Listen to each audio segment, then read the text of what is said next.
चल भाई शुरू हो जाओ. Okay. All right, guys, we're live. Thank you very much for joining us today. We've got a very interesting episode for you today. We've got an episode that hopefully encourages a debate.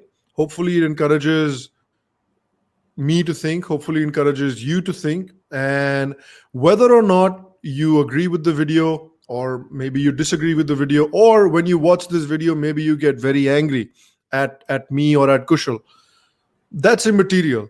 As long as it plants a little seed of thought in your brain, and as long as you at least give us the good faith sort of idea of just entertaining some of the things that we're going to say, I think we can have a relatively meaningful podcast today. But we've got a few things to get into, and while talking about serious stuff, this podcast will have a good time as well. So to help me increase the good times, welcome to the show, Kushal Mehra. Kushal, welcome.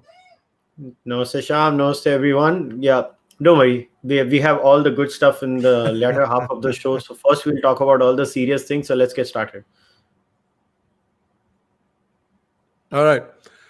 So let me ask you something, because you've been very vocal about this on Twitter. How's lockdown going for you? Mat puch. So let's start with a couple of screen shares. I want to start with a couple of screen shares here. So just to give people a perspective of why I am so frustrated कि मैं हमेशा ही बोलते रहता हूँ. So this is the first. क्या बोले यार इन लोगों को. So the cross-sectional seroprevalence study on SARS-CoV-2 infection finds a 22.86% prevalence of COVID-19 infection in Delhi. The prevalence has been adjusted based on sensitivity and specificity of the ELISA test. अभी मैं तेरे को है ना कुछ बताना चाहता हूँ. ये देखो, ये मेरे हीरो लोगों को देखो. Observations and interpretations पढ़ना जरा. हाय. I love the interpretations part. Yeah. Yes. ये देखो. Nearly 6 months into the epidemic, only 22.86 of the people are affected. Yep. जरा ध्यान से सुनो. This can be attributed to the efforts taken up for preventing spread of infection through lockdown and other containment measures. However, key part, the remaining 77% are still vulnerable and the containment measures need to continue with the same rigor. Hi, मार दो मुझे. As if this was not enough, right? Yeah. हाँ, मतलब नहीं, अभी ये एक share किया है ताकि फ्रस्ट्रेशन नंबर 1 शेयर किया. अभी फ्रस्ट्रेशन नंबर 2 थर्ड ना होता है कि you know what, sometimes I just go, अब ये पढ़ो. So my BMC has released Bombay ka results. Bombay, look, we are the best city in the world, right? We will always be number 1, even when it comes to spread of disease. Number 1. See, देखो. So 57% antibody detected in slums. यहाँ पे इसने 16% लिखा है. I think it was 17, but as per this BMC press release, it is 17% in non-slums. Now, what do we do after that in Bombay? We have extended our lockdown till 31st of August. So what are the conclusions that we are drawing from this? First of all, how dare you say that the lockdown was successful? मतलब कुछ तो शर्म करो. Yeah. So first of all, I want to say that what is this daily ticker based on RT-PCR test that shows these many tests conducted, these many people infected, this is your mortality rate. Stop it. If 42% of Mumbai lives in slums, just get a hang of it. 57% of those people are already infected. Now, here's the catch. कितनी बार Twitter पे, everybody seems to criticize these antibodies tests by saying इनमें बहुत false negatives होते हैं, right? False positive वाले बहुत कम मिलेंगे तुमको, फॉल्स नेगेटिव वाले बहुत ज्यादा मिलेंगे, ठीक है? तो मेरे को वो फॉल्स नेगेटिव वालों को पूछना है, मतलब 57% नहीं 70% है. मतलब है कितने? सबको हो गया कोरोना. अगर सबको हो गया कोरोना तो काहे का रोना धोना? खोलो काहे का रोना धोना. And it'll be interesting to see what the mortality rate is in these areas as well. Current अगर COVID-19 India.org के हिसाब से जाएंगे, and live viewers can correct me if I'm wrong, last math I did was it was around either 2.5 or 2.8% India का जो mortality rate है as per the so-called RT-PCR statistics of the country, so-called, ठीक है? Now, what nonsense! The mortality rate is not that. The mortality rate, if let us assume Bombay may 30% are infected. I am going to remove 50% of the people. Oh, boss, mortality rate is not even 0.5% by that example.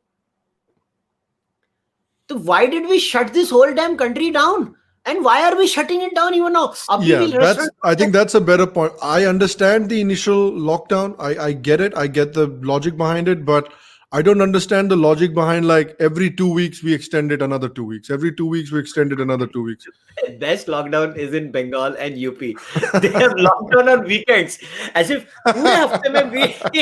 we will have corona all week, and then on the weekends we'll be like everybody. Weekend mein ghar pe baitho, yeah. Ghar pe baitho, corona go.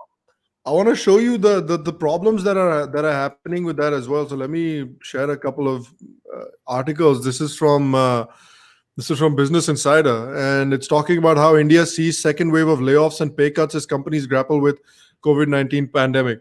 From hospitality, fitness to the aviation industry, job scenario looks bleak, and the situation seems unlikely to improve anytime soon. Food delivery unicorn Swiggy has laid off over 350 employees after its initial size of laying off over 1,100 people in May as well. Food delivery and restaurants have been one of the worst hits since the coronavirus lockdown began in March. Social distancing is taking its toll on businesses. And not just that, there are other sectors as well, like, for example, the IT sector. So this is from, I believe, India Today. So India Today, IT companies in India too have resorted to layoffs. Some of them have been linked to non-performance, but the underlying reason that has triggered a fresh wave of IT layoffs seems to be related to downsizing workforce in an uncertain business environment, reports LiveMint. And finally, one of the worst affected sectors is startups. So this is again from India Today, which is saying 70% of Indian startups are reeling under the pandemic aftermath, reveals FICCI's nationwide survey. While as many as 12% have had to halt operations altogether. Investors have put decisions on hold, said 33% of startups, while 10% claim that their respective funding deals with investors have been scrapped in light of the pandemic and the economic uncertainty that it has triggered. 22% of the startups in India only 22% have cash reserves to meet the fixed cost expenses over the next 3 to 6 months. 68% of startups in India are cutting down on their operational and administrative expenses. Close to 30% of these companies said they will have to lay off employees if the lockdown extends any further. A dismal 8% of startups in India received funds in accordance with deals signed prior to the COVID-19 outbreak. So, startups, we talk about how these small to medium businesses are going to be the backbone of the Indian economy in the coming years, and Modi has indicated as much. But these are the ones, the startups that will become these small to medium-sized businesses. These are the ones that are struggling the most. 70% of them are struggling. And they're saying, look, if it extends much further, then we won't have any money left. We'll have to shut up shop and go back to Gaon. So, yeah, so just to add to this, imagine people have started committing suicides, right? Yeah. So recently, the Pune Traders Association wrote a letter to the government of Maharashtra with the chief minister saying that, we want permission to commit voluntary suicide. 30,000 people had signed that letter. Now, you can say what you want to say, but the point is, if the mortality rate is less than 0.5%, you cannot shut the economy down. Yeah. April lockdown was fine. Mid-May tak fir bhi fine chalo. I give you till end of May. You were supposed to ramp up the infrastructure, get used to how to treat this damn thing, and then open the damn country up. What have those people who run those restaurants done? What have the cinema halls done? What have the gym owners? Now today you say from these startups, what have they done? What have these startups done? What nonsense is this? Out of these startups is going to come the next $3 or $4 billion companies, most likely. Yeah. The government is ridiculous. See, the MSME loans have been started to be disbursed, but Baba, मैं loan लेके करूँ क्या? वही तो बात है. Economy बंद करके बैठ जाओ, लोन के क्या करूँ? पूड़ी बनाओ उसकी. Economy तो खोलो. Economy खोलने दे नहीं रहे हो, restaurants खोलने दे नहीं रहे हो, cinema hall खोलने दे नहीं रहे हो. Now Maharashtra has said from 5th. Another issue is that, that's what I was going to say, and I'll let you go on then. Another problem with this is कि एक तो national guidelines, and there are national guidelines for how to reopen the country. Then there are also states have individual their own guidelines. So Maharashtra keeps extending, Bengal keeps extending, Tamil Nadu keeps extending. Like all states are doing their own thing. कि ठीक है, बाकी country जो भी करे हम अपनी मरवाते रहेंगे. देखो Maharashtra, you know what Maharashtra is doing? I'll show you something wonderful that Maharashtra is doing. This is what Maharashtra is doing. Maharashtra government approves payment of rupees 50,000 per year to every judge of Bombay High Court for buying spectacles as per the government resolution. Oh my God. This is what the Maharashtra government is doing. What? Yes, this sir. Nonsense. This is what we are doing. This is the nonsense. This is the kind of rubbish that goes off as policy in this country. And we have made it a joke. Everything is a bloody joke in this country. And then people say, Ki, Kushal, why do you get angry? Arre to kya nachu? Yeah. मजाक बना दिया economy का. तुम्हारे घर में कोई नहीं है ना, तुमको कुछ फर्क नहीं पड़ रहा है. मुस्टंडे एंड आई वांट टू से दिस वेरी ओपनली, सबसे ज्यादा इसमें जो ना मुस्टंडे, जो वर्क फ्रॉम होम मुस्टंडे है. तुम्हारी तो जॉब है भैया, तुम तो घर से काम कर रहे हो. जिनकी फैक्ट्रियां हैं, जिनके रेस्टोरेंट है, जिनके सिनेमा हॉल है, जिनके जिम्नेशियम है, जिनकी दुकान है, उनका क्या होगा? तो एक काम कर, मेरे को दे दे अपने सारे पैसे, फिर मैं भी ऐसे घर में बस में बैठा रहता हूं. बेकार की बातें कर रहे हो यार, शर्म नहीं आती? हार्टलेस लोग. I have in my own personal circle, I have heard more than 5 cases of personal suicides, man, because they couldn't take the pressure of the lockdown on their business. Yeah. We will end up killing more people because of the lockdown now than because of COVID. Yeah. What nonsense are these people talking about? Am I saying masks should not be worn? No. Am I saying face shields should not be worn? No. Am I saying elders should not be protected? No. But we could have done, we can manage this. Boss, if 57% of your slums are infected in Mumbai, at least don't say your lockdown is successful. I mean, have some shame at least. And secondly, again, if you look at the mortality rate, if you look at the state of the mortality rate, I mean, it's much lower than something like dengue, something like chikungunya, something like, measles and that kind of stuff. So it's already, this is not a disease that's just rampaging through the country, just taking out hundreds of millions of people. That's not what it's doing. Yeah. See, I am going by what the doctors and the immunologists are saying. Dr. N.K. Mehra had come on my podcast and he had explained what's going to probably happen. Let me tell you, it is exactly like what Dr. N.K. Mehra said. He was sure from day one that India is not going to be ravaged from this disease. He was very much in favor of the lockdown till 31st May. And I agreed with Dr. Mehra till 31st May. After that, he was like, we have to open up the economy because see, you have to face the facts of life. No matter what you do, I know you cannot have social distancing in slums in Mumbai or slums anywhere else in India. People can't do it. The shock is that 17% of people in the non-slums are infected with COVID. Yeah. Abhe slums mein to chodo, non-slums mein 17% ho gaya. And look, who's saying, why is nobody talking about boosting your immunity in this entire process? Why isn't nobody talking about vitamin D, zinc, vitamin C, and all these things, doing yoga, doing the, all the things that are needed to boost your immunity? Boss, what is this nonsense? You're going to shut the whole country down and then you will have, what is the government going to do? See, this will, गरीबों को खाना दे दोगे. अरे जो lower middle class है, जो BPL में नहीं है, उसको तो खाना नहीं मिलने वाला है. I'm sorry to say this. I'm brutally honest here. Middle class को भी नहीं यार. अगर मान लो किसी if a middle class guy has a business, has a dukaan somewhere, and that dukaan completely shut, he doesn't have that kind of cash flow to keep it going for let's say a year, and that dukaan completely shuts down for 4 months. Even a middle class guy can get screwed. And in all of this, we have the silly leader saying, "Papad खा लो, immunity बढ़ा लो." अरे क्या कर रहा है यार तुम लोग यार, बस कर दो यार, बकवास कर. वो कौन सा राजस्थान का बीजेपी का रिप्रेजेंटेटिव बोलता है, पापड़ खा लो, इम्यूनिटी बढ़ा लो. क्या कुछ भी क्या चालू है हमारे यहाँ पे. अरे it is the entire discourse. To me, the entire COVID discourse shows how unscientific we are as a populace and as at a policy level. Boss, rose RT-PCR के फिगर्स दिखा के मीडिया ने लोगों को ऐसा डरा दिया है, ऐसा डरा दिया कि लोग बौखला चुके हैं अभी. They have gone bonkers. Look, I go to work too. My work has barely started. We're just taking the first steps of starting our work. I take all the precautions. Everybody is wearing face shields. Everybody is doing, all the things that are required. But मगर क्या करोगे तुम अगर चालू नहीं करोगे? Tell me 6 months down the line, रोज मतलब एक भी कोविड इन्फेक्शन आया, लोग करते क्या मालूम है? अगर एक जगह कोविड इन्फेक्शन आया और 50-100 लोगों को हो गया, लॉकडाउन कर दो एक हफ्ते के लिए. अबे पागल हो क्या? Business does not run on such things. Business runs on consistency.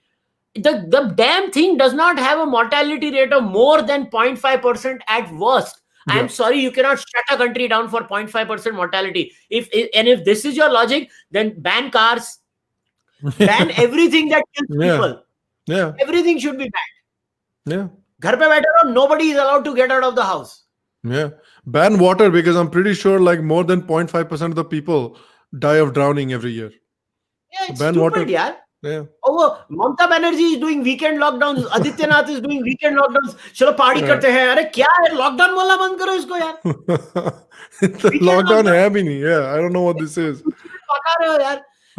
We have made a joke. See, we don't know. See, no politician in this country, whether it's Narendra Modi or it's the state chief ministers, they just don't want to accept one little fact. Yeah. The lockdown in India failed. Failed in terms of infection of the disease. Yeah. Where did the lockdown succeed? We became the second largest manufacturer of PPEs in the world. Accepted. Thumbs up. That's what we did in the lockdown. Very good. We have ample supply of hand sanitizers. Thumbs up. Ample supply. We built up our ventilator manufacturing capacity. Thumbs up. So we built up those things. Now let's just open the damn country up and stop this facade. यार lockdown कर दो. अरे बस करो यार. पखाड़ वाला है. Restaurant खोलो, मेरे को बाहर जाके खाना खाना है. There's a super chat here from Arjun Yadav. Arjun Yadav is asking, did you see the tweet of Comrade Aisha Ghosh? I think I know which one he's talking about because I did share it. So NEP के ऊपर ना? हाँ, NEP के ऊपर. So she wrote something actually quite amazing. She said, we can't let this government bring a redefined formula for child labor and exploitation in the name of internships. Expose the real agenda of making Indian youth cheap labor market. So there are 2 points here. The first point that I wrote is, I'm not sure if the 30 to 35-year-old students at JNU can ever be categorized under child labor anywhere. So JNU people don't have to worry about being categorized as child labor. Number one. Number two, कि खुदा ना खास्ता कोई गलती से अपनी skills बढ़ा ले, है? खुदा ना खास्ता you can go work at a company and build up some marketable skills for yourself which will allow you to get a good job. नहीं. How can we allow this to happen in good old JNU? फिर बोलते हैं कि साला नौकरियां नहीं मिल रही हैं. फिर बोलते हैं कि मोदी गवर्नमेंट की गलती है that we don't have jobs. So on the one hand you call internships child labor, on the other hand you complain that you don't have any good jobs. तो भैया क्या करें? What can we do? Comrade Aisha believes in the funda umar 55 ki dil bachpan ka. Exactly. No, but before we get off the COVID, before we get off the COVID discussion, I just have to share. I think Congress had the best solution for COVID. Credit where it's due. I think the Congress councillor Ravi Chandra Gatti, he came up with the best solution for COVID. So he said, I saw this.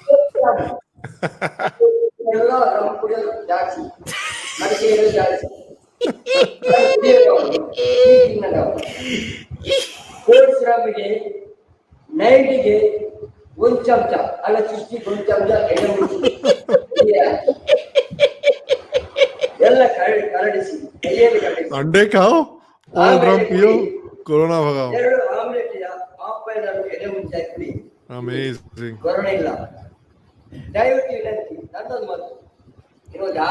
You know what I say? It's worth a shot. That's what I say. The man is a legend, man. This guy is the best guy. देखो corona है, रम मारो, अंडा खाओ.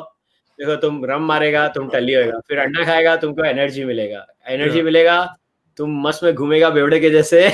तुम मस्त में तुम corona भूल जाएगा. तुम्हारे लाइफ में एकदम कोई प्रॉब्लम नहीं आएगी.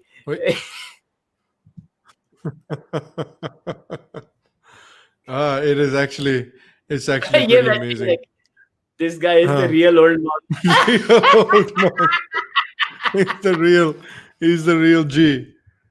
Okay, so one of the things that I was feeling very strongly about, that I wanted to discuss, is, so we all know the Bhoomi Pujan is going to be happening next week, and I'm going to be making some videos about the Bhoomi Pujan. Obviously, next week I'm going to be covering it. This is obviously a great moment for India. This is obviously a great moment for Indian civilization. Because there's something that somebody wrote. I think it was Harsh Madhusudan on Twitter. So shout out to Harsh. He wrote about how for centuries, for close to 1,000 years, Indian civilization has only lost territory, lost this, lost temples, lost something or the other. So they've spent a very long time losing things. And for the very first time, they have gained something, regained something significant. And so this is a real, he considered it a real turning point, and I'm inclined to agree with him that this is a real turning point, and this is a very big moment for Indian civilization. So I think that's the part that the leftists don't understand, is that why are you so happy, why is it such a big deal? Rah, rah, rah. I think it is a big deal, and I think I have no problem at all if people treat it like it's a big deal. So on the one hand, obviously that makes me very happy. On the other hand, there's also something that has made me, okay, let's say angry.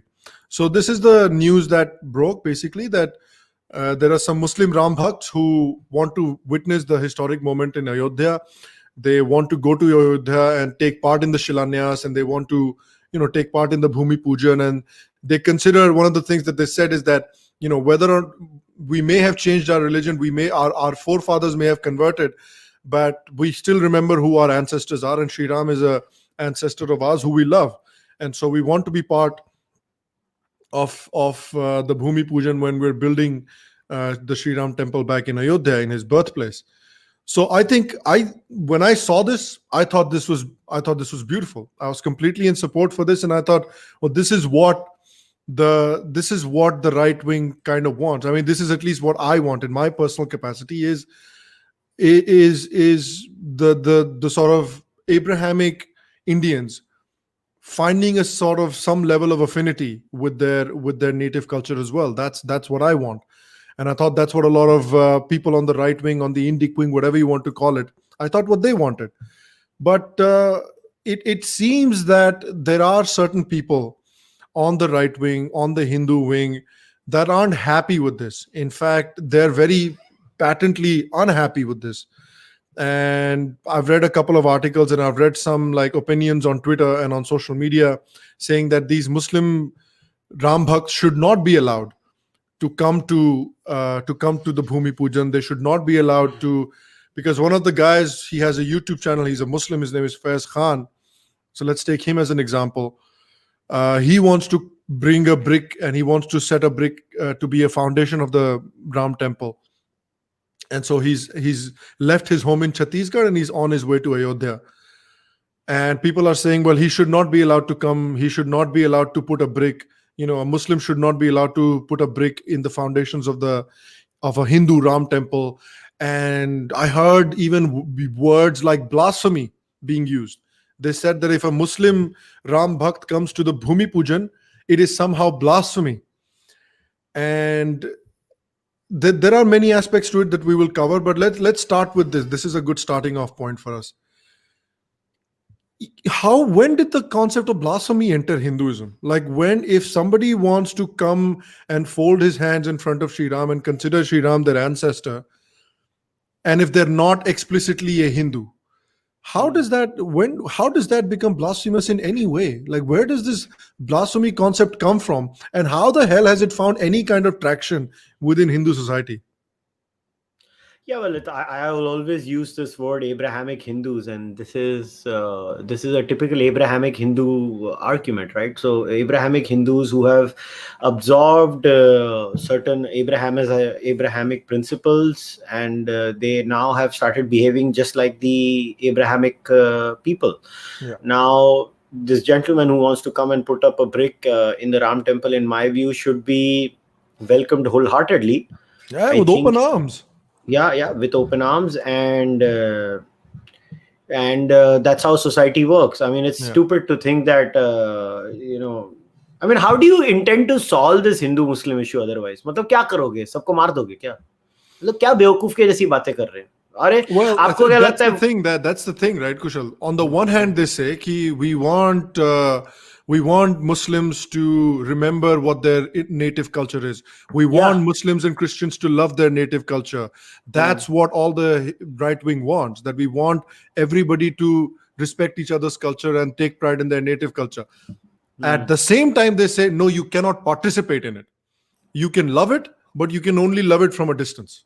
तो वो तो हमेशा से हुआ है. अगर याद है तूने और मैंने, जब when we had discussed that Banaras Hindu University case also, when that professor wanted to teach Hindu scriptures, he's like, तू नहीं पढ़ाएगा. Because it's blasphemy.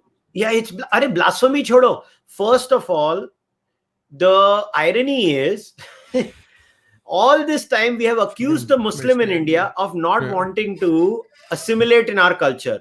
Now, here are two active cases. One person who wanted to teach us our scriptures. The other person who actually wants to lay the foundation stone, which is the clear violation of the principles of his own religion. अरे गधो, और क्या करे तुम्हारे लिए कोई? वो अपने धर्म को लिटरली तोड़ रहा है क्योंकि बुत परस्ती कुरान के हिसाब से गलत है, मगर वो फिर भी कर रहा है. वो फिर भी कर रहा है. वो बुत अभी वो he can use mental gymnastics and say this is not बुत परस्ती, Ram is Imam Hind, whatever. The point is, where is that line? See, I always look at this from the prism of Karl Popper's paradox of tolerance, right? Are we now becoming like the other side? The point is that if the other side is willing to shed some of its dogma and become part of its mainstream culture, what is wrong with us? Then next what? Next what are we going to do? We are going to make the prayer or the religion of Islam banned in India? Is this what these people want? Do you really want to become like that? Do you really want to become like the intolerant Islamist?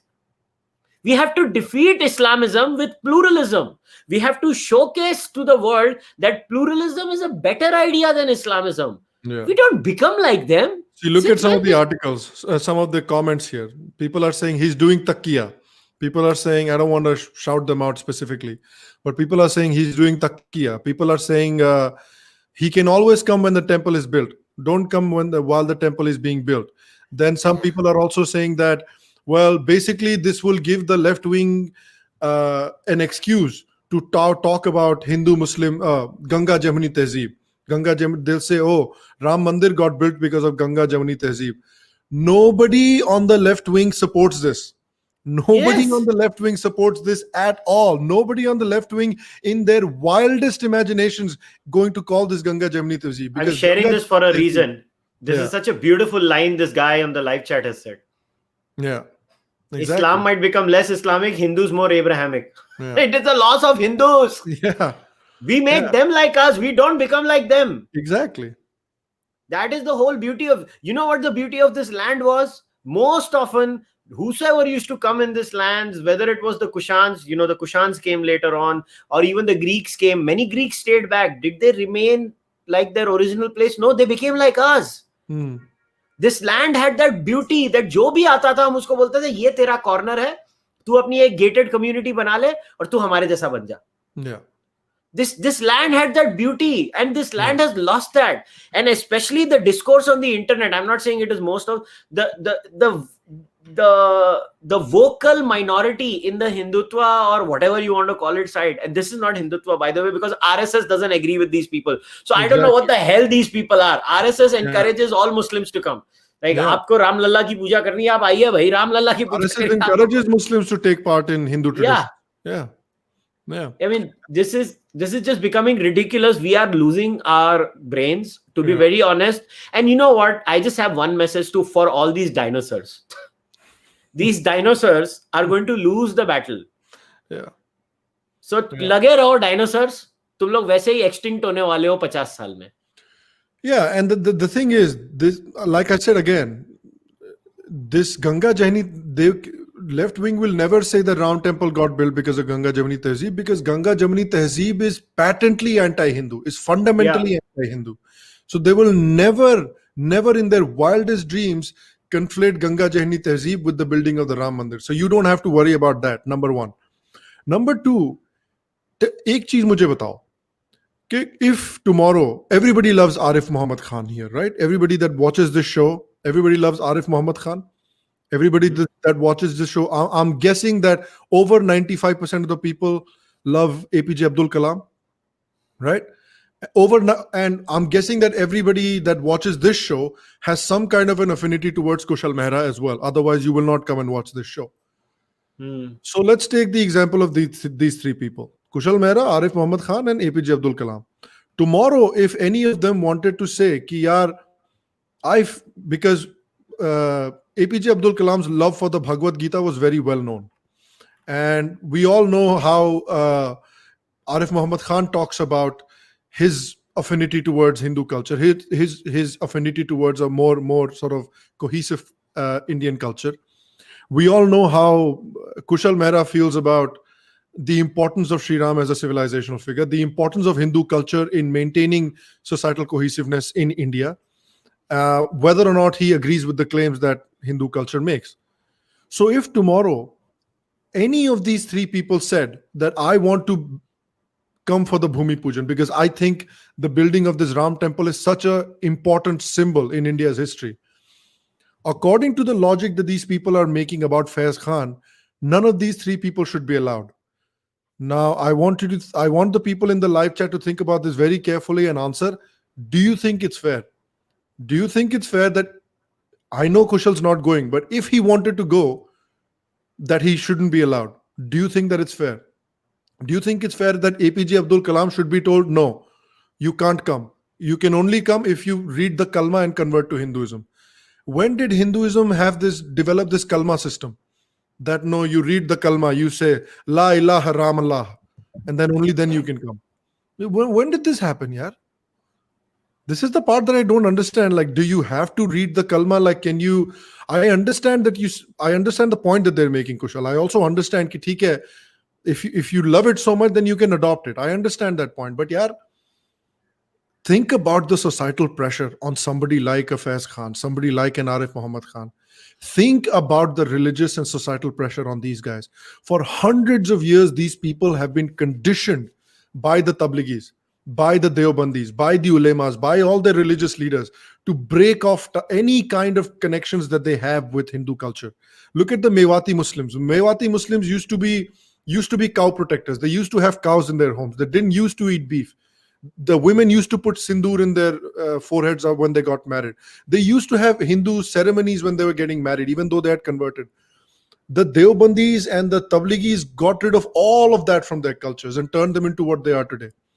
Despite all of that pressure, there are people like Faiz Khan and Arif Muhammad Khan who put their necks on the line for Indian culture. And despite all that conditioning, they still feel that love for their ancestors, for Sri Ram and all those people. Shouldn't those people be bloody loved and celebrated? Not only that, Sham, if you look at the entire Pashmanda Muslim conundrum, which I had spoken about on my podcast, so a lot of Pashmanda Muslims, if you talk to them off the record, you will always find them saying, and I'm going to use Hindi here, he's like, yaar, hum to na ghar ke na ghat ke, हमारी माँ पहनती है साड़ी, हमारे घर में शादी होती है तो हम लगाते हैं मेहंदी और हल्दी का काम करते हैं, हमारे घर में डालते हैं रंगोली, हिंदू कहता है हम हिंदू नहीं है, मुसलमान कहता है हम मुसलमान नहीं है, भाई मेरे भाईजान बताओ जाऊं तो जाऊं कहाँ, जाऊं तो जाऊं कहाँ, इधर खाई उधर कुआं, क्या सोसाइटी बनाना चाहते हो भाई?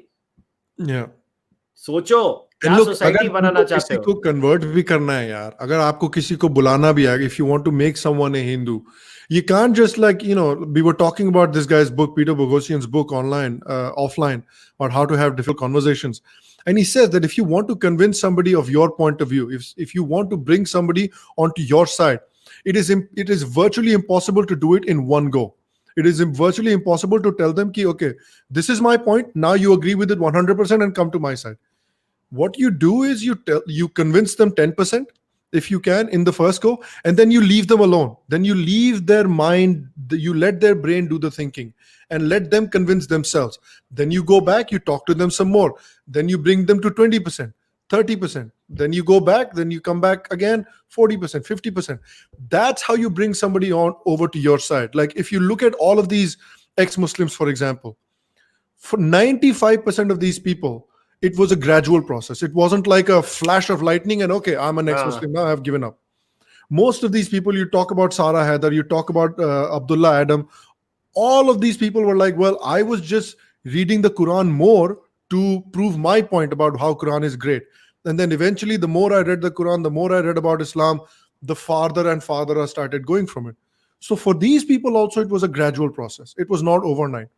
So even if you want Faiz Khan to come over to your side, which I understand, whatever, you have to give him time, man. You have to give him time to make his own bloody mind up about it. You have to provide him with a welcoming environment at least. You can't just be like, nahi, idhar aao, warna bhaad mein jao. That's very, how Hindu of you, man. Eh? How Hindu of you to say, agree with me or piss off. Yeah, and we have to look at the larger societal repercussions also. If you want to see, how do you expect to convince Muslims about the strength of Hinduism? Yeah. By becoming Islamists or by becoming Hindus? Yeah.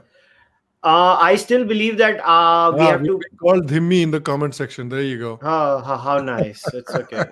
How nice. Screw you. I don't care. If you don't like it, you can buzz off. I really don't care. Oh my God, that's funny. Yes, it's okay. These guys are morons. Anybody who uses we are dhimmis now. Yeah, we are dhimmis. Yeah, fuckers who are using our faces and putting our necks on the line, and yeah, we are the ones who are dhimmis. Yep. It's okay. I mean, I don't care about it, so I'm just used to it. But we have to. I'm very clear. I have a huge problem with Islam. I don't like the religion. I've never shied away from it. I don't like Christianity. I've never shied away from it. I don't like many things in Hinduism. I'm not going to shy away from it. Yeah. But I'm a Hindu. I have every right to be. Yeah. I live in this country. I know my philosophy. And I know Hindu philosophy more than most of these suckers who have a problem with it. At the other side, since I've made the announcement that I'm going to be reading Hindu scriptures and discussing them on my Patreon channel with my Patreon supporters, everybody's pants are on fire. They're like, "Ye kyon kar raha hai?" It's like, bhai, main kar raha hu, tumko kya problem hai? But the point is, this is an ongoing battle between the conservatives and the liberal Hindus, the plural Hindus and the narrow-minded Hindus. I will use the word narrow-minded Hindus. I think it is strategically and morally wrong. Both strategically and morally. Strategically, you turn off all Muslims, and morally, it is un-Hindu. Yeah. I am not saying that. Like somebody says, कि नहीं तो पूजा की पंडित कौन बनेगा उधर? पंडित तो believer ही बनेगा. Non believer तो पंडित बन नहीं सकता उधर. उसके लिए तो आपको बिलीवर बनना पड़ेगा. मगर पॉइंट ये है कि you made a very beautiful point, and Majid Nawaz, it's very funny. Majid Nawaz and the Muslim Brotherhood both believe in this process. It is called gradualism. Yeah. One believes I will gradually make everyone like me. The other side also believes I'll gradually make everyone like me. Both sides are trying the strategy of gradualism. When it comes to us dealing, look, we have to come to terms with the reality. Not every Muslim is not going to leave Islam and become Hindu. What they will do is when they eventually realize that their ideas in Islam are very illiberal, they will reform their religion and they will use mental gymnastics and they will try to force fit their Islam into the indigenous pantheon. Yes. And we have to welcome it like we welcomed it with many other panths. And in fact, I have to say, someone from Twitter, my dear friend Mukul Agarwal bhai, has always said, he always tells me कि कुशल मुझे एक चीज का अर्थ नहीं समझ पड़ा. हमने सारे भगवानों को अपना बना लिया, बुद्ध को अवतार बना लिया, बोलते हमने जीसस और मोहम्मद के साथ क्यों नहीं किया? तो मैं हमेशा मुकुल भाई को यही उत्तर देता हूँ कि मुकुल भाई उन्होंने होने नहीं दिया. Yes. मगर अगर उनमें कोई होने दे रहा है तो हमें उनको ले लेना चाहिए. Yeah, exactly. Exactly. There were deities that came from outside that we have also basically inherited and assimilated into our larger culture. So that should not be a problem for us. And here's the question from Harsh Chavra. Let's take a couple of super chats. Harsh is asking, This is an interesting question for you to answer. What measures can be taken to effectively create awareness about openness of dharma and how to present this info in such a manner for public to actually accept it? By having such discussions, by having such talks, by having such YouTube channels, by conducting some discussions that I do about Hindu religion at a very serious level. I mean, why did I do a monologue that why I don't call myself an atheist? Because I thought I was an atheist. And then when I realized that I'm not really like them, I feel more in place with actual believing Hindus when I don't believe in a single claim that they believe in. I still feel more at home with these people than I ever did with 15 neo-atheists who maybe, are Dawkins' children or fans of Sam Harris. I just don't feel one with them. And then I realized, you know what? I'm not an atheist. I'm a materialist. I'm a skeptic. I'm a hedonist. You can call me all of that. But I'm not an atheist because that club is not my club. And that's when I dumped them and I came to Indian materialism. And that's when I said, I'm Charvak. I realized that. And the sooner people realize it, the better off it is that we have answers within our own pantheon. And let's say we did not have the answers, we will find the answers. Because nobody stopped us from writing new books. Nobody stopped us from writing new darshanas. Nobody stopped us from progressing more. The beauty of dharma was like, how the snake always sheds the old skin and comes up with the new skin. We will have to constantly evolve. And let me tell you, ideas that don't evolve perish. You have to evolve, otherwise you're going to perish. So that will be my last bit on this. Yeah, that's fair. And there's another question from Science Math. Science Math says a lot of people are opposing this because he is referring to Ram as Imam-e-Hind. Your thoughts? And that kind of comes to the point that the discussion we were having as well, Science Math, just 2 minutes ago. And a lot of people have made the same claim that, he's calling Imam, he's saying Imam means servant of Allah, so we shouldn't accept that, we shouldn't allow him, and this and all that. See, again, we come back to the question of gradualism that Kushal just mentioned, and the point that I made earlier, that if you want to convince somebody of your argument, it 95% of the time it is going to be gradual. It's not going to be overnight. On top of that, you think about, again, like I said, you think about the kind of conditioning Indian Muslims go through, the amount of pressure that is on them, and the amount of mental conditioning that they're done to completely remove them from Indian culture. 100% completely removed, right? Everything that is related to Hindu culture is blasphemous. It is anti-Islam. It is very dangerous. So for somebody who has been taught this his whole life, but then at the same time, in his heart of hearts, he's also saying ki yaar, I still love Shri Ram. I still love my culture. I still want to go. I still feel at home when I see the Ram Mandir. It's very think about the mental battle that they're fighting, because it's very difficult for them to reconcile that. So if for that person to be able to express his love for Shri Ram, he has to do these mental gymnastics where he has to be like, okay, how can I love Shri Ram while also making sure that I don't blaspheme against Islam, that I've been taught for 40 years, whatever, that this is completely wrong and you cannot do that. How can I juggle both of these things? So you say, okay, I will say that Ram is Imam. That's one way that such a person, if you put themselves in their shoes, that's how they can rationalize it in their minds. I am not saying that that's correct. I'm not saying that Shri Ram is an Imam. Not at all. I am just saying that that's how these people are rationalizing it based on years of conditioning that they've had from the Tabligis and from the ulemas in their own societies.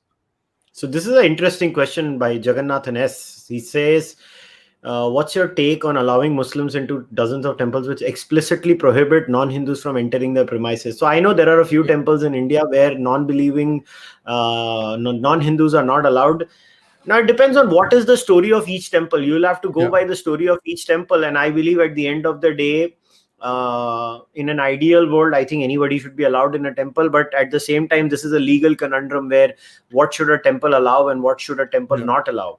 But if you ask me, this is my view. I'm not saying that the temple should be forced to do that. Don't get me wrong. I don't believe the state should force temples to allow. Especially when, like you said, that every temple has, certain temples have very certain rules regarding or around them, like Ayappa. Yeah. So in my view, why are they not allowed? If they say you are a disbeliever, you are not allowed, I'm fine. If they say you're a disbeliever, that means you're inferior and not allowed. That's where the problem starts. The problem starts with the inferior part, in my opinion. So because let me ask you something then. If there's just a temple that has no real rules around it, it was there's a mandir, and if a non-Muslim says, I like it, I want to go there, and if somebody tells them, well, you're a non-believer, you can't go there, without necessarily mentioning the inferior superior part, says, no, you're a non-believer, you can't go there. I think it's okay. I personally feel it's not ideal, but I think it's okay. Do you think that Hindu temples, especially temples that don't have specific rules around them, should be prohibiting people who want to immerse themselves in it from entering? I think it's bad strategy. If you're asking me a strategic question or a legal question, it depends on that. No, I'm asking you a strategic question because I feel like that's how the question was put. I think strategically very bad strategy. Eventually, I think temples in India will have to look, like I said, they can cling on to this. Now, I'll tell you why many of these temples actually do this, especially in southern India. There are temples who don't allow non-Hindus in. Because there are Christians go there and they start reading the Hallelujah. Yeah, that is insensitive. तुम अंदर जाके hallelujah करोगे तो तुम अगर अंदर जाके अभी imagine I go into a temple, like I live literally smack bang opposite to a temple. Imagine me going inside a temple and looking at the idol and telling the pujari पत्थर को पूछता है. I mean, why the hell should I be allowed inside the temple then? I mean, it's ridiculous. Obviously, if you're going to be a dick about it, that's obviously a completely different case. That's the thing. But what has happened in many temples is their experience has been that when they let some people inside, they would come and do naughty things, to put it in a very civilized way. And that I think, but ideally, I think people should be allowed in temples. I think temples should be more open. Look, I'll give you a very weird example. A lot of Hindus don't understand why is Buddhism so famous in the West in comparison to Hinduism, and Buddhism is far more accepted in the West in comparison to Hinduism. One of the biggest reasons is Hinduism has never been able to get rid of the caste stigma. Let me be very open about it. The second reason is Buddhism was so open to test itself there you go. against, Western scientific thought and, Western scientific inspection. There, till the extent that Dalai Lama actually called all the neuroscientists and told them कि यार ऐसा करो, मेरे है ना ये लोग हैं 40 साल से मेडिटेट कर रहे हैं, इनको जरा टेस्ट करना ये लोग के साथ क्या होता है. Exactly. इसीलिए तो देखो ना, look at a lot of these science-minded or scientists in the West, a lot, especially in America, maybe not generally in Europe, but especially in America. आप देखो, most of the scientists are either atheists, but then there's also a very sizable chunk that are Buddhists. Yeah, sizable chunk of scientists are also Buddhists. Yep. And so that's my point. I think, life is complicated. We can never have blanket rules for situations. I believe that everything does not have an absolute answer. That doesn't mean I'm a relativist. Many things have an absolute answer. In the case of which temple should be allowed and not allowed, and what is the case, what is not the case, I think these are serious conundrums. I believe we can never check the intention of the person who's entering the temple, right? Yeah. I mean, just think about it. वो लोग बोलते हैं कि हम non-Hindu को allow नहीं करेंगे. Just hear me out. अब मेरा नाम अगर हिंदू होगा, अब वो थोड़ी ना मेरे अंदर झांक के देखने वाला मैं बिलीव, आज मैं जाऊं समझ लो, ठीक है? As per the definition of traditional Hindus, even I'm not Hindu, right? Charvaka Hindu नहीं है, बराबर? तो मुझे अलाउ करना चाहिए कि नहीं करना चाहिए? अब मैं गया, वो मेरा आधार कार्ड चेक करेंगे इंडिया में, तो आधार पे तो कुशल मेहरा, वो बोलेगा गोत्र, मेरे को तो गोत्र भी मालूम है, मैं बोलूंगा कौशल गोत्र, वो बोलेंगे जात, तो मैं बोलूंगा खत्री. अब करेंगे तो क्या करेंगे? अंदर चले जाऊंगा, फिर क्या करोगे? कई चीजें बियॉन्ड अ पॉइंट कंट्रोलेबल भी नहीं होती हैं. Yeah. हाँ, वो ये बोल सकते हैं तू गोरा है, मगर फिर जूलिया रॉबर्ट्स को क्या करेंगे, वो गोरी है मगर वो हिंदू है। Yeah.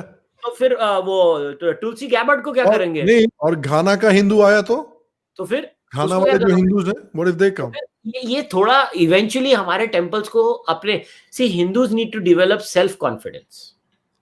हमें अपनी फिलॉसफी में कॉन्फिडेंस होना चाहिए, जैसे बुद्धिस्ट को है।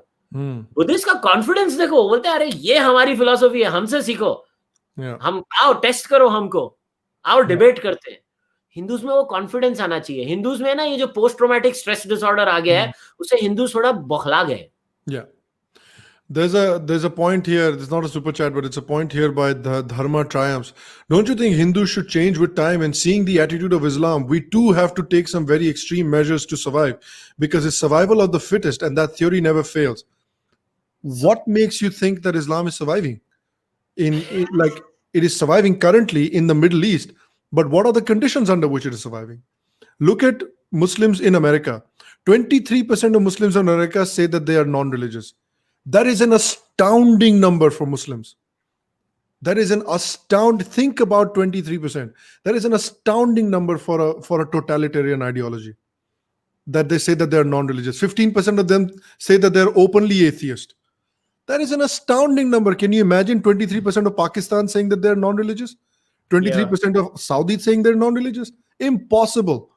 So when you expose this idea to to open scrutiny, like it happens in the United States, where all ideas are openly mocked and openly criticized freely, generally speaking. Islam not as much, but generally speaking. So immediately that idea starts to wilt. Immediately that the hold of this idea starts to weaken over the people. So I don't buy the whole survival of the fittest analogy with Islam at all. How about you? I don't agree with it either, because if you look at, a lot of people tend to underestimate the spread of atheism in the Islamic world. वो सिर्फ silently फैलते जा रहा है. पाकिस्तान में Gallup पोल था, anything between 2 to 4% atheist हो चुके हैं उधर. Yeah. पाकिस्तान में इस समय जहां पे जरा सा भी करते हो तो मार डालते हैं, तो भी एथीज्म फैल रहा है. Highest number of downloads, millions of downloads of the God Delusion Arabic translation are happening in the Arab world. Yeah, look at apostate prophet keeps sharing like polls from the Middle East where he says that the rate of atheism is increasing at a crazy rate, and it's really making people very scared in the Middle East. Yeah, तो यही तो मैं बोल रहा हूँ, तो ये रोक नहीं सकता कोई. It's going to smash Islam too, and a lot of people want to say that. Show me the data where atheism is not rising. Show me one poll which says atheism is not rising in the Islamic world. Poll after poll says atheism is rising in the Islamic world. Poll after poll, survey after survey. The data is on our side. That's just a fact. Yeah. And Hindus can use straw man arguments. देख वो मार दिया, देख वहां मर गया, देख ये हो गया. अरे भाई, ऐसे तो मैं भी anecdote. See, anecdata is not data. Yeah. Anecdotes don't make any trends, so it's okay. Like I said, the dinosaur. And you have to realize that countries like Pakistan and the Middle East, ideologically, that's not a free market. You're not working in a free market there. You're working in a monopoly there. So monopoly ka power breakup karna is not very easy. Free market mein you can easily decide what stays and what goes. In a monopoly, it's a lot harder. That's why the movement in Pakistan is slow as compared to the movement in America. Yeah. Let's take. Sorry, go ahead. So मैं ये कहना चाहता था कि वो जो super chats हैं वो सारी ले लो अभी खोल के एक बार. Let's take the rest of the super chats before we go forward. Anam says, good job, Sham and Kushal. Keep it up. Thank you, Anam. We will. Rajiv Kulkarni said, I'm so disappointed by right-wing strategies to beat Islamists. Our non-Abrahamism has kept us alive after 2 big invasions, and we seem to be losing that idea. It's sad. I agree, Rajiv. Well put. Anand Sridhar had a question saying, to me, a representative of every religion, no religious and caste should be allowed to add a brick to the tapestry of the temple. That's Ram Rajya. I mean, if they want to, if they, like for example, Faiz Khan has, I think, made it abundantly clear in his life through his actions over a consistent period of time that he feels this way towards Lord Ram and he feels this way towards Hindus. So has somebody like APJ Abdul Kalam or Arif Muhammad Khan. So I think I don't know if literally everybody should be allowed, whoever wants to, but I think people like Faiz Khan and other people of his ilk should definitely be allowed. At least that's what I think. What do you feel? Yeah, I think that's fair enough. I agree with you that Okay. it has to be a horses for courses basis, Yeah. to be very honest. Yes, I agree. There's another question from. Oh, where did it go? Oh, here we go. Abhijit Biswas is saying unnecessary terms we adopted from Abrahamic religions like blasphemy, apostasy, etc. Sanatan Dharma is about questioning and self-exploring, not about simply believing. Yeah, I mean that's what we're talking about, Abhijit. I mean that those are the terms that we've adopted, and we're thinking that. What's funny is that we're thinking that we're going to use Abrahamism to defeat Abrahamism. Good luck. Good luck. People. Yeah, it's like saying that we're going to use their own tools that they know how to use better than anyone else to defeat them. Well, good luck with that. I don't know if you have anything to add to that, Kushal. Nah, I think that sums up everything. Yeah.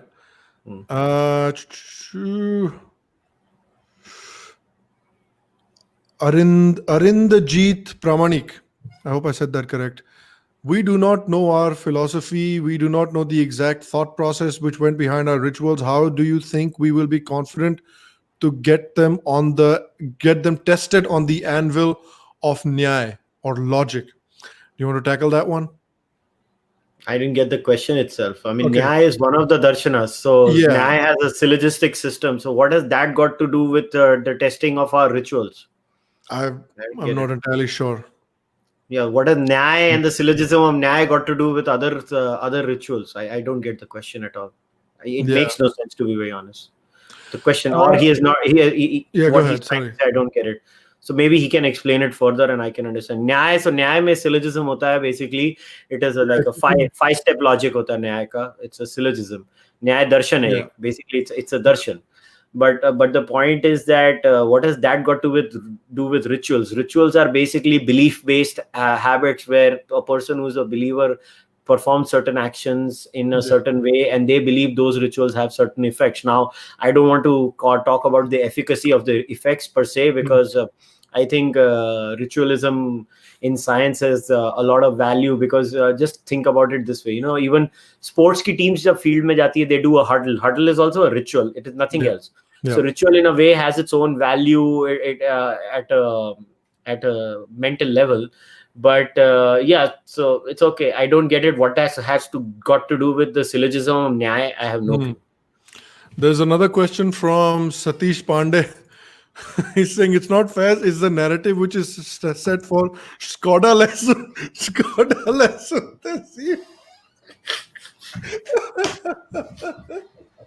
Skoda lesson. This is a new one. I've not heard this one before.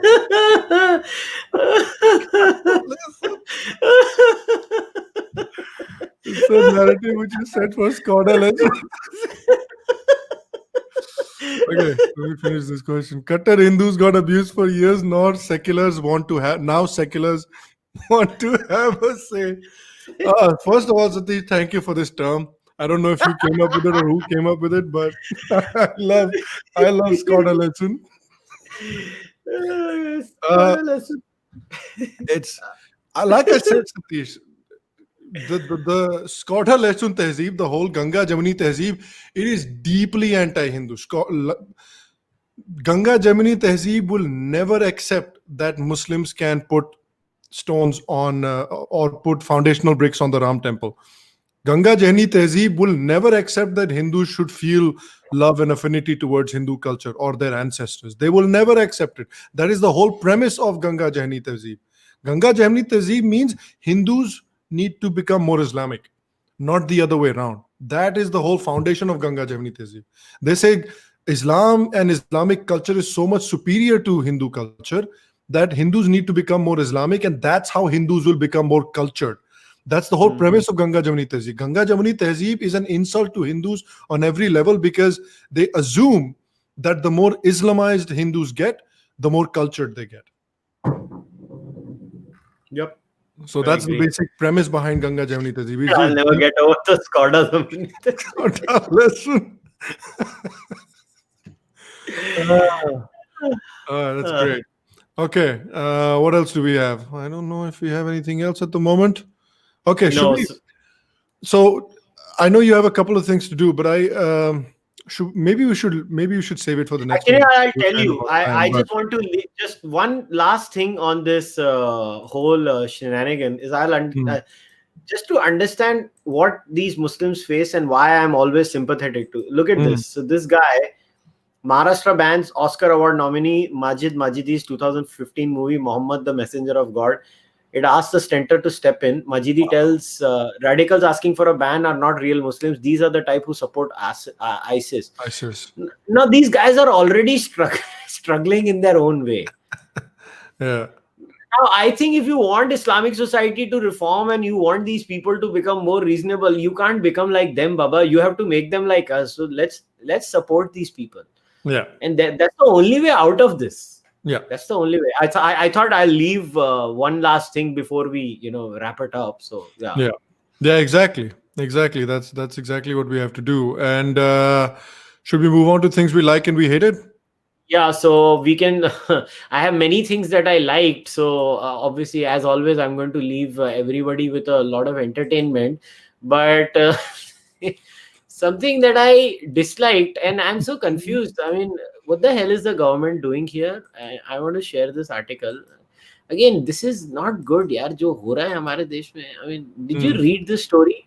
The Delhi police cites UPA to block website opposing draft EIA 2020, site back online after cops withdraw notice. This is a horrifying thing. This country seriously. EIA, what is EIA? Oh, environment policy आई है. Okay. हाँ, तो draft environment impact assessment होती है ना जिसको बोलते हैं. Okay. तो उसकी नोटिफिकेशन आई है and these people were environmental activists. Now I get it, they're hardcore leftists. I get it, they are crazy. I get everything that you are saying. But just because they are criticizing you, you don't shut people down. This is anti-free speech. It is so frustrating that I have to stand up for left wingers every time. Yeah. क्या किया जाए? It is beyond frustrating, It is beyond frustrating. But wow, what does this government do? Eventually, फिर मुंह पे खाते हैं. फिर website ऊपर लाते हैं. काहे को करते हो यार ये चीजें? बंद करो ये करना. एक तो Javadekar for PM. Javadekar for PM, of course. One day we'll get there. Yeah. अभी तू बता तुझे क्या अच्छा नहीं लगा. Okay. So the thing that I hated was this. Let me share it. This happened in Pakistan recently, where people, they're calling this guy. So this guy apparently shot and killed another man who was an Ahmadiyya, because Ahmadiyya apparently said something about him being some kind of a prophet. And people in Pakistan are hailing this man. They're calling him a hero. They call him a Ghazi. They're calling him a Lion of Islam. See? Lion of Islam. Look at the smile and confidence on his numinous face. How lucky is he to get that courage and chance? Then I do not have words for Ghazi Khalid. Not only has he severed the head of a Qadiani, but also put a break on the activities of the Qadianis. Life is nothing if you don't know who they are. Look at this. तो रुक जा, फिर तू अपना बता, मैं तब तक एक और खोलता हूँ. तूने वो कल मेरा कोट ट्वीट देखा था एक शुदाई का, जो मैंने शुदाई के एक कोट को ट्वीट को शेयर किया था? रुक जा. I don't think so. अभी तूने ये स्टोरी शेयर की है तो मतलब फिर मैं इंस्पायर हो गया हूँ कि तो मतलब 100 गधे मरे ये शुदाई एक पर. अच्छा, उसने अभी ट्वीट डिलीट कर दिया है. आए हाय, काके ने ट्वीट डिलीट कर दिया. उसने क्या लिखा था में ट्वीट में? बेसिकली में I am sorry if I have hurt anybody's emotions, but if you insult religion, you should be found and killed. Yeah. I saw that. Some Kashmiri guy, I think he was Kashmiri. Yeah, और बाद में वो इमरान खान को भी message लिखता है कि इंशाल्लाह one day we will become part of Islamic Pakistan. एक मिनट में ये तो मैं शेयर कर सकता हूँ कि ये गधे ने वो डिलीट नहीं किया है, मगर दूसरे वाला तो डिलीट कर दिया उसने. Yeah. ये देखो ना, इंशाल्लाह one day we will become part of Islamic Pakistan where only the Khilafat system will work. Love from Indian occupied Jammu Kashmir. यही तो बात है. यही तो बात है. Like, this is what I'm saying. This is what I'm saying. That when these people don't come 100% onto your side, think about the kind of pressure that these people are under.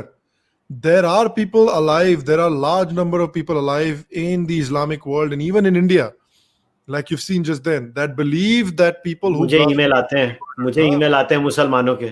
Yeah. That कितने blasphemes लोग मेरे should को be बोलते हैं. murdered. Yeah. Yeah. तो मुझे बोलते हैं, मेरे को पाकिस्तान से ईमेल आए हुए हैं. I will tell you one particular message on Facebook that I will never forget. मैं तो शहर का नाम भी नहीं लूंगा क्योंकि मुझे डर लगता है कि वो उसको ढूंढ ना ले. मुझे मैसेज करता है, बोलता है भाईजान मैं लाहौर से था या पता नहीं किधर से था, मैं जानबूझ के गलत जगह बोल रहा हूँ फॉर ऑब्वियस रीजंस. तो मुझे बोलता है भाईजान मैं आपके जैसा हूँ. मैंने बोला मेरे जैसे हो का क्या मतलब मेरी शक्ल अलग है, तुम्हारी शक्ल अलग है. बोलता है नहीं मैं भी आपके जैसा चारवाक हूँ. मैं बोला अच्छा. And then he is like मैं आपसे किताबें पूछना चाहता हूँ पढ़ने के लिए. मैंने बोला तुम्हारे वहां मिलेंगी? बोलता है नहीं मैं इंटरनेट से चुरा के पढ़ लूंगा. तो मैंने उसको फिर स्पेशली लिस्ट दी थी पढ़ने के लिए, इंडिया में मटीरियलिज्म और एथीइज्म क्या था. मैंने बाद में बोला मगर आप ऐसे मतलब पढ़ोगे तो आप पकड़े नहीं जाओगे. बोलते नहीं छुप के करते हैं, मेरे जैसे बड़े लोग हैं. बोलते हम लोग छुप के मिलते हैं, छुप के करते हैं सब काम. और इंडिया में भी मेरे को बड़े लोग ऐसे ही मैसेज करते हैं, मुस्लिम्स होते हैं ये लोग. मेरा ट्विटर डीएम बंद है क्योंकि वहां तो नहीं मैं करूंगा, मगर मेरे को फेसबुक पे मैसेज आते रहते हैं. ऐसे आए दिन आते हैं मेरे को मुसलमानों के मैसेज कि भाई हम भी आपके जैसे हैं, मगर हम बाहर नहीं बोल सकते हैं क्योंकि आपको कोई मारता नहीं, हमको कोई मार देगा. तो मतलब पॉइंट है कि we should be helping these people यार. अगर हम लोग भी इनके जैसे बन गए तो क्या अर्थ रह गया यार, हिंदू होने का मतलब क्या रह गया. हाँ वही बात है. And that's the entire point. And one of the things that I really liked that I wanted to share, let me see here. So I'll let you come to things you liked in a second, but I want to just share this as well.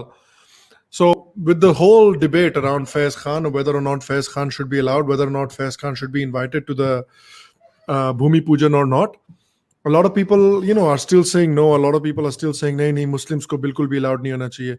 This is the same question was asked to a member of the Ram Janmabhoomi Trust, and this is what the member of the Ram Janmabhoomi Trust had to say. So let me play this for you.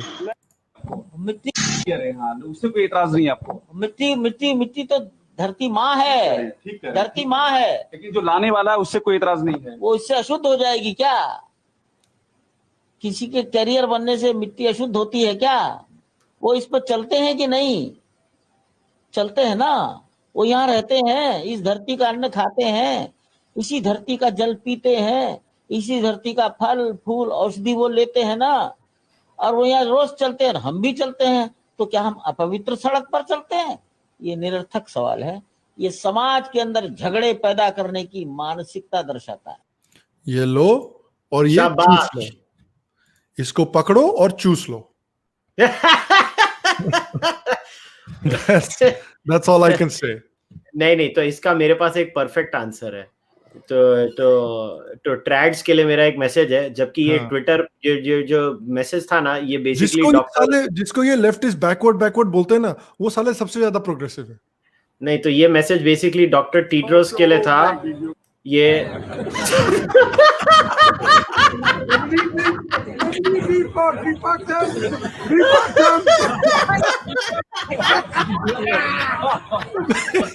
किसने डाल दिया भाई? Well, great. At least this video got demonetized, so no problem there.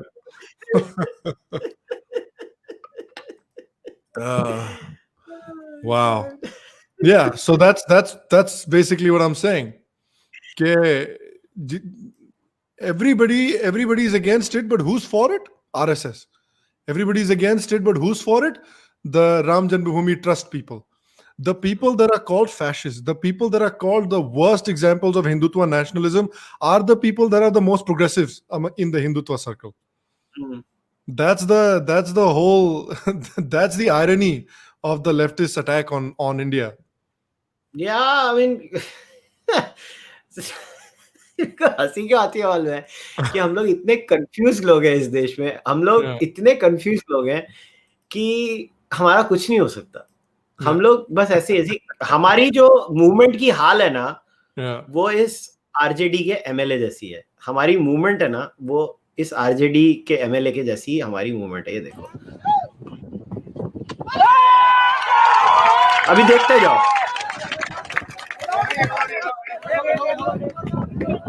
पहला shot बहुत अच्छा था। अभी sir once more.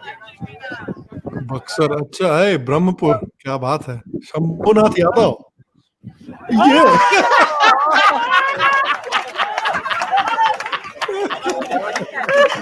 ये हमारी मूवमेंट है। For people that cannot see this, for people that are listening on a podcast, basically, there's an I think MLA. Was he an MLA?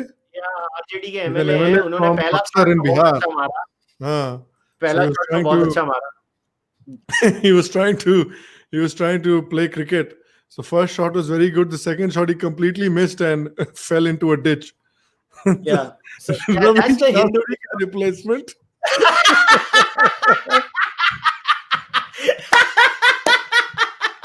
Ravi Shastri, he comes down the line, he comes down the wicket, and then he misses it completely and falls into the ditch. Oh, that's amazing. Oh God. Chalo, okay, I will show you one after the other what is happening in the world and what is wrong with humanity. And these are one last thing I want to show before you show yours. Last thing I want to show is this. This is something that I love so much, because this is a statue of Bodhisattva from the Gandhar region at around 3rd, 4th century. My favorite, this is far and away my favorite Indic school of art, which is the Gandhar school of art, because it takes so many inspirations from Greeks. It's a very good confluence of like Greek and Indian systems of art.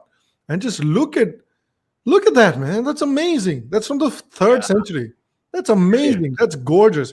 I really feel like the Indian government should take up, I don't know which department it would do, but they really should take up an initiative to revive the Gandhar School of Art, because it's gorgeous. It is my favorite school of Indian art by a bloody country mile. So yeah, that's what I wanted to share.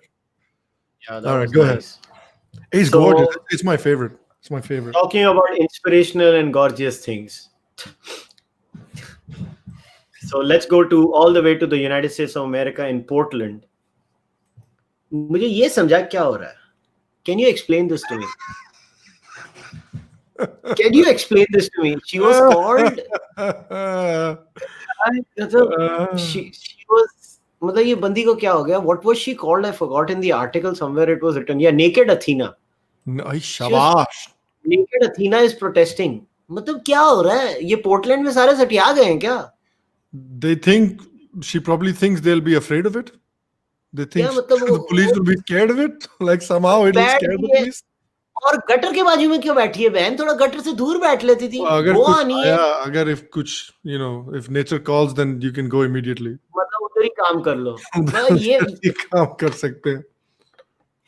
ये मतलब क्या? मेरे को कुछ समझ में नहीं आता. अगर true inspiration, मतलब this is why I love India. I mean, this news report just, this is 2 motorcycle bondmen who were fleeing after robbing mobile phone and wallet of a man returned to ask him for his ATM card pin. Arrested following gunfight with police in Noida. Official. Oh wow! भाई pin तो बता दे please. अरे यार मतलब क्या है? तो चोरी कर ली. ऐसे थोड़ा होता है यार. कम से कम पिन तो बता. मेरे को चोरी करने में दिक्कत हो रही है यार. This is the equivalent of Florida man in America. In America, you have this stereotype called Florida man, which is men in Florida do the weirdest things. So that's basically the equivalent of Florida man. When you keep names, keep them like this. Jammu and Kashmir. Lakes and Water Development Authority. Loda started.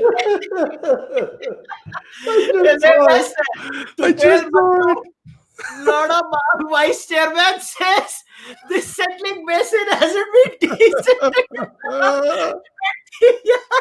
Land Development Authority. जिसने भी ये नाम उसने क्या सोचा होगा कि यार बेस्ट उसको ले लॉर्ड ऑफ वाइस चेयरमैन है वो लोग यार हमारे देश में ऐसे क्यों होता है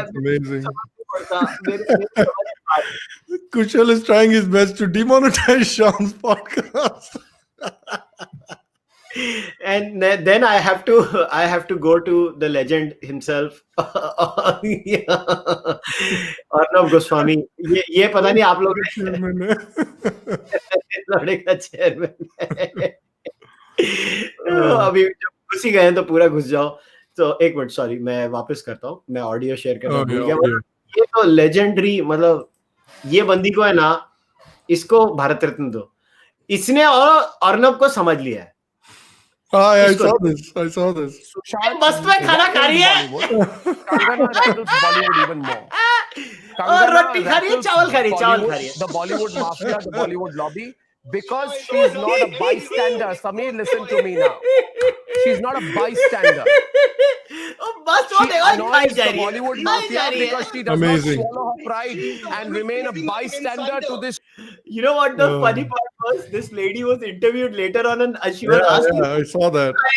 वो बोलती है यार 1 घंटा मेरे को कुछ बोलने का तो मिलने नहीं आ रहा था, कम से कम खाना तो खा लो.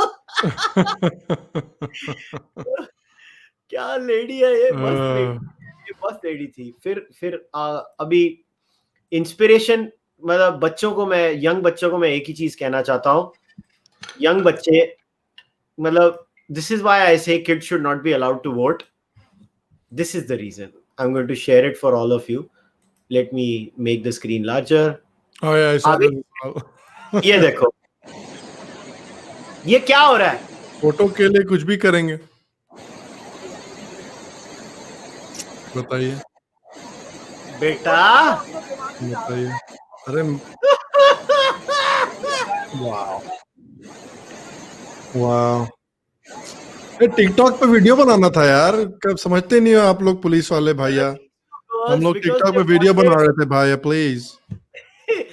2 Madhya Pradesh girls venture into the Pench River to take selfie, get trapped in swelling water.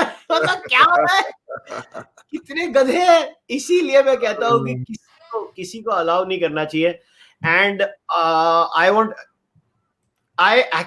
was so impressed by this guy, and this is a challenge to all our viewers. I want to see if you kids can do this. You guys can do this. मैं तो नहीं करने वाला, मेरे में हिम्मत नहीं है. अपने को तो फटके नहीं खाने, मगर यार ये बंदे को मानना पड़ेगा. इसको देख और फिर इसके आगे वाले देख. What is he doing? So this is a guy. Oh, ये करके बताओ. इसको देखो.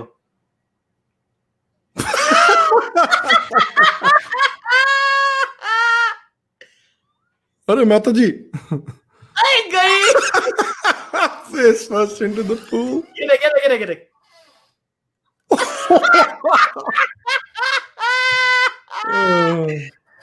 Everybody who's watching this live right now, all of you are going to watch this later. Try करके बताओ. Try करके बताओ. Yeah. Try it out and give us a video if you succeed. Yeah. Tag Sham and I, and here's the thing: we will showcase it in one of the shows.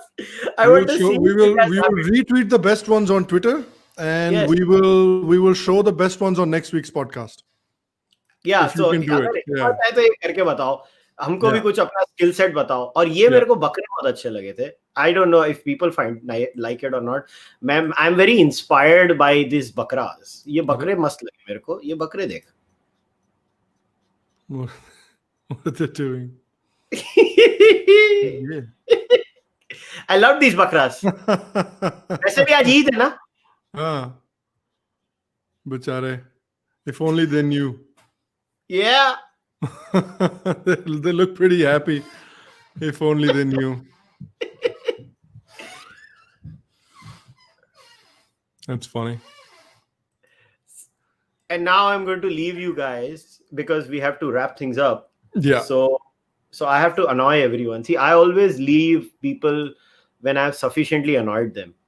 मेरा काम लोगों को irritate करना है. मैं पैदा ही उसके लिए हुआ हूँ. 2 मिनट के लिए आप लोगों को irritate करूंगा, और क्योंकि मेरी टाइमलाइन पे आया, तो मैं बोला कि जब मैं सफर कर रहा हूँ, so why should I suffer alone? अकेले क्यों सफर करूं? Yes, I believe in sharing. Yeah, so sharing is caring. इसके lyrics 2 मिनट के लिए सुन के मेरे को बताओ. ये सुनो. Listen to this song. Oh, volume नहीं डाला क्या? Some say कोई I'm alive. एक मिनट. मैंने ऑडियो शेयर किया था. I can hear it, but very, very little. एक So I have minute. to increase the volume. So wait, let me try it again. So let me try it again, because this song just left me stunned. I was like, ये बंदी, let me increase the volume. ये बंदी इतनी amazing है कि चल वापस try करता हूँ. Okay, let's see. Let's see if it works this time. Let's see. So she's saying, I am a sweetie. अच्छा. The lyrics are on the screen, by the way. Yeah. Some say a queen of the beauty.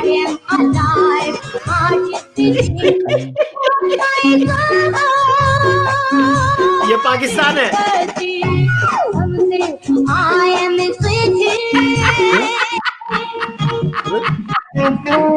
Mali?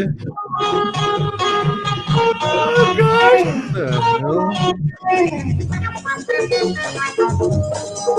Very 70s music, man. यार ऐसा लग रहा है.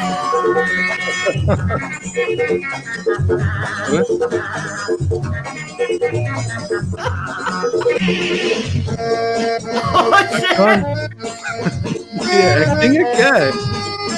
तो है क्या है ये? What the hell is going on? I don't know dancing and singing. What is going on?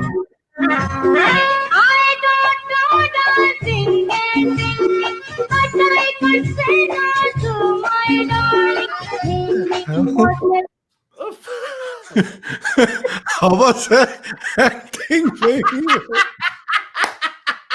जब मैंने पूरा देखा ना, ये हवा से acting नहीं है. Pakistan before Ziaullah regime. Oh my God. Well, I can't believe why Pakistani film industry is not more famous. Wow. I wonder why. I wonder why. ये पाकिस्तानी गाना है, Some Say I Am Sweetie. और क्या था ये गाना? मैंने जब इसको सुना था, बोला क्या हो रहा है हमारी लाइफ में, हम लोग ऐसी चीजें क्यों मिस करते हैं? Pakistan invented the concept of TikTok videos before TikTok. Karachi ka ganja.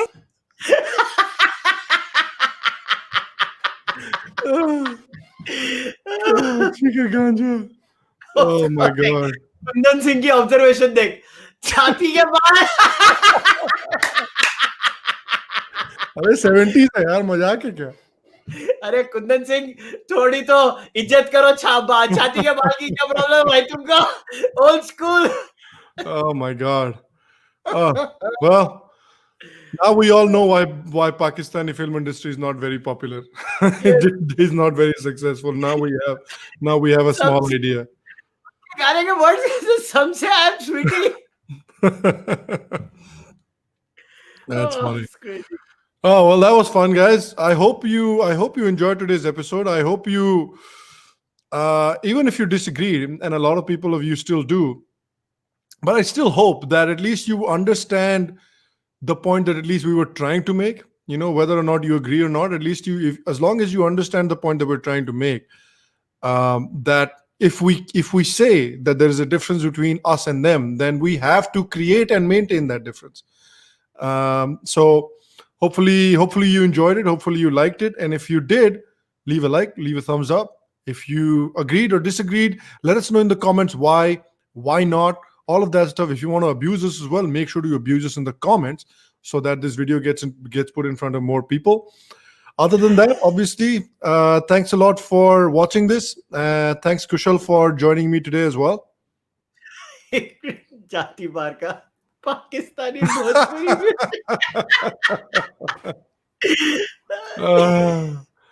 Yeah, टक्कर तो है. टक्कर तो Oh है, God. ये तो बोलना ही पड़ेगा, टक्कर तो है. Yeah. that was Dharmendra of Pakistan. Somebody wrote somewhere. Chalo. All right, guys. So we will see you next week. Until then, enjoy. Leave a like, leave a comment, subscribe to the show, subscribe on Patreon, and we will see you next time. Bye-bye. Bye.